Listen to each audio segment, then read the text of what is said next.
мың жасаған шипагер. Кезінде Лұқпан әкімнің ілімі 1000 жасады, ендігі 1000 жыл менікі деп асқақ үн тастаған Асқаралы Әбу Әли ибн Сина адамзат тарихындағы ұлы тұлғалардың бірі. Ұлы ғұлама жөніндегі халық аңыздарының дені сұрақ және оған жауап түрінде болып келеді. Солай болатын жөні де бар. Ерте заманғы данагөйлердің әңгімелері айтушы мен тыңдаушы арасындағы сөз арқауына да негізделген. Бұл да бекер емес. Бұхаралық дананың Данишнаме даналық кітап, Шифонаме шипа кітап және басқа туындыларында да қағида сөздер екі адамның әңгімелесуі арқылы сабақ тартады, баяндалады. Сол әдеби үлгі ауыз екі әңгімелерде де айқын аңғарылады. Адам өлетін күн біле ме деген сауалға ұлы шипагер оны өзінің туатын күн білген адам ғана біледі деп жауап беріпті дейді аңыз. Енді осы іспетті әлденеше әңгімемен танысайық. Соқыр мен кереңнің қайсысы ақылды деген сауалға данагөй алғашқысын атапты. Себебі сұрағандарға да ақыл құлақтан кіретінін айтыпты. Ауырмай дәрі сұраған адамға шипагер табип, тәуіп, бұл тілегін сынбаған сүйегімді сал дегенің емес пе деп өзіне қарсы сұрақ қойыпты. Кейбір аңыз әңгімелер Ибн Сина былай депті дегенге ғана шектеледі. Шөберелермен ойнап жүрген шалды көргенде ғұлама, бұл кісі шыққан биігінен түскен екен ғой депті. Өз теріне өзі суыққа шалдығып кінәрат болып қалған адамға шипагер от өзі қайнатқан суымен де сөндіріледі деген қағиданы айтыпты. Қатты кеселден мазасы кетіп ұйқысы қашқан адамға Шифонаме иесі қалжыңдап, тышқаны көп, үйдің мысығы жатпайды депті дейді. Тағы бір аңыз. Халық аузында жүрген үзік-үзік әңгімелер Әбу Әли ибн Синаның дәрігерлік ақыл-ой парасаты мен емдеу тәсілдерін айқын аңғартады. Ол тәуіпшіліктің киелі күшін өз анасының аялы алақанынан, жібектей жұмсақ әуенінен білген екен дейді аңыз.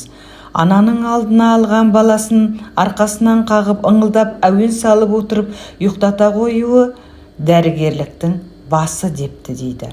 Данишнамені жазған кісі, халық әңгімелері оның қайғы қасіретке душар боп қалған адамға ертеңгі күніне үміттендіру, уайымнан қол үздіру тәсілдерінен де сөз қозғайды.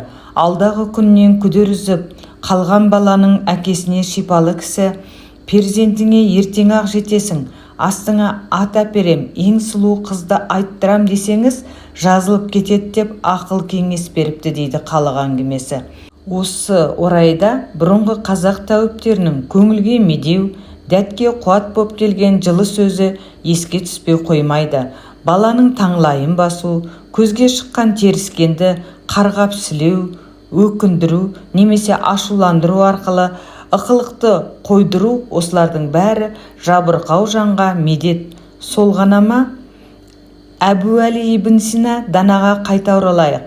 Орта ғасырлық шипагер сырқатты иландырып емдеу тәсілін көп қолданғанға ұқсайды. Ең алдымен ауру адамды кеселге қарсы қайраттандыруды қару етіп ұстайды екен. Оған бір мысал, сіз маған бұдан 10 жыл бұрын өлетінімді айтып едіңіз, шүкір, аман есен жүрмін депті біреу тәуіпке. Менің арқамда аман есен жүрсіз депті сонда дәрігер. Сізді күш қайратыңыз бар кезде ауруға қарсы айқасқа шығарып кеткен едім. Бәлені жеңген екенсіз ғой. Халық әңгімелері мен аңыздары Авиценнаның ауруды айтпай білетіні жөнінде көп-ақ айтады. 12 мүшеге біткен кеселді адамның жалғыз кірпігінен дегендігі демінен білге қоятын көреген де пайымпаз ретінде сипатталады ол. Бір күні түнде шипагердің үйіне атты түйелі 2 адам келеді. Олар көлігін есік алдында қазыққа байлап, өздері керуен сарайға барып жатады. Ертеңгісін ерте тұрған Әбу Әли ибн Сина жолаушылардың түйесі мен атын жайылсын деп босатып жібергісі келеді. Аттың қазықпау шалынған шылбырын тез шешеді, түйенің бұйдасына келгенде әбден машақаттанады, шеше алмайды. Сол кезде оның қасына 2 жолаушының бірі кеп қалады. сәлем сауқаттықтан кейін шипагер оған түйе иесі ақылынан қатты адасқан адам екенін айтады. Сыр, оныңыз рас, бірақ о кісінің өзін көрмей жатып кеселін қалай біле қойдыңыз? Деп сұрайды аң-таң қалған жолаушы. Исалан байлаған жіпті ақылды адам шеше алмайды депті сонда Авиценна. Бір күні түнде кемеңгер дәрігер керуен сарайға келіп, ұйқыда жатқан адамдарды аралап көреді. Аяқ қолын жан жаққа жіберіп, емін еркін жатқан қонағын көргенде ол, мынау күллі кеселін ұзақ жолына тастап келген екен дегенді айтады. Оның қасында бүк түсіп жатқан кісіні көре сала, мынау қайғы қасіретке шерменде болып қалған бишара депті. Осы пайымдаулардан кейін қасында еріп жүрген шәкірті өзінен бәрін қалай білгенін сұрайды. Көп жүрген адамға ауру ілесе алмайды. Ондайлар сондықтан қаннен қаперсіз ұйықтайды. Ал шерменде алқынған өкпесін мазасыз жанын басу үшін бүк түсіп жатады дейді Тәуіп. Ел арасындағы ауыз екі әңгімелерде Әбу Әли ибн Сина үшін күн мен түннің, жарық пен қараңғының бәрі бір екені де айтылады.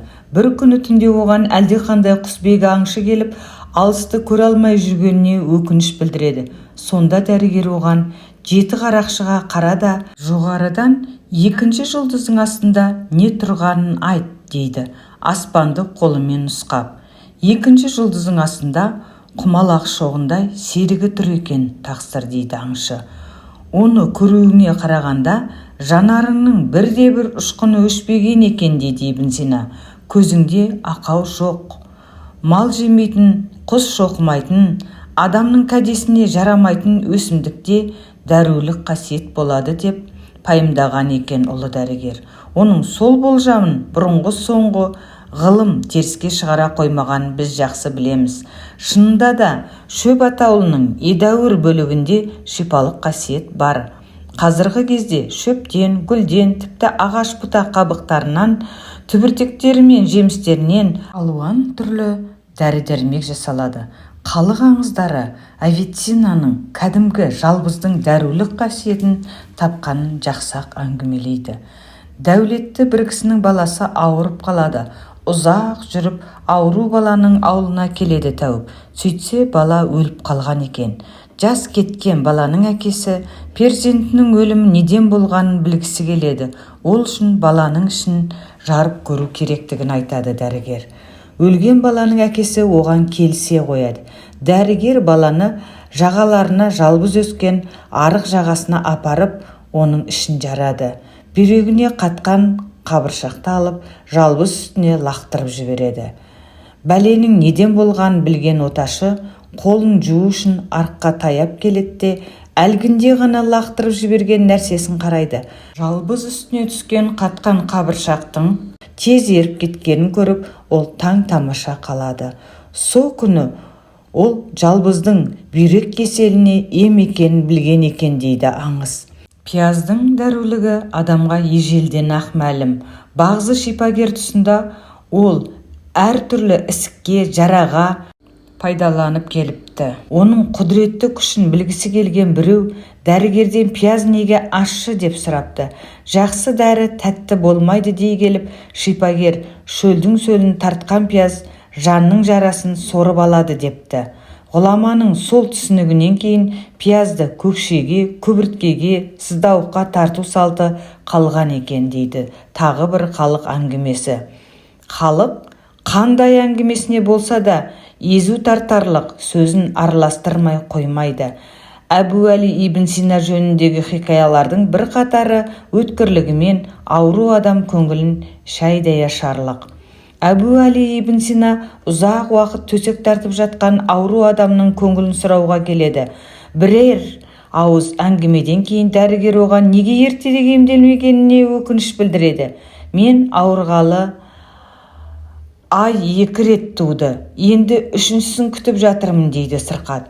Бұл өзеннің арғы жағасына өту үшін оның суы таусылуын күтумен бірдей ғой депті сонда ақылгөй. біреу тәуіпке қатты ауырып қалған баласын алып келеді.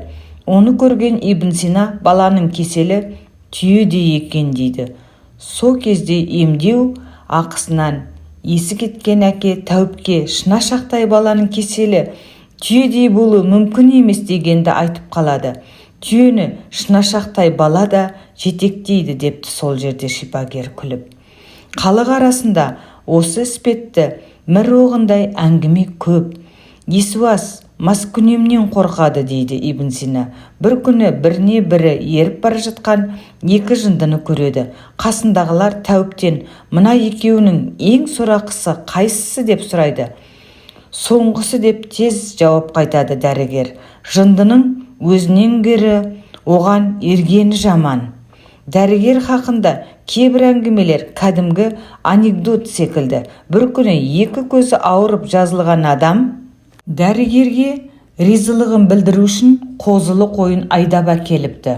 Мұны көрген жұбайы ерінен неге екі қой әкелмегенін сұрайды.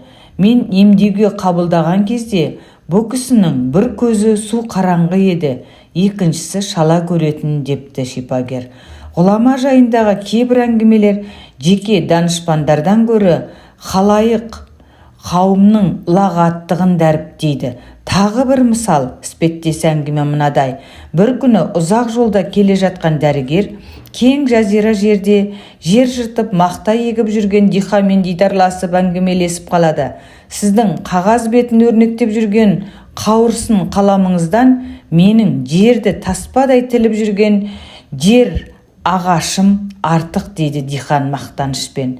Менің қаламым кестелеген кез келген кітап сенің күллі жеріңді жауып тастайды деп қалады айтысқа шыққан дәрігер.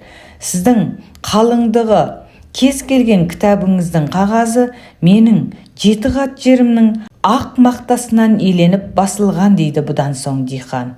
Сенікі дұрыс депті сонда ғұлама жеңілгенін мойындап. Сенің жер ағашың өз жерін өмір бақи жырта береді.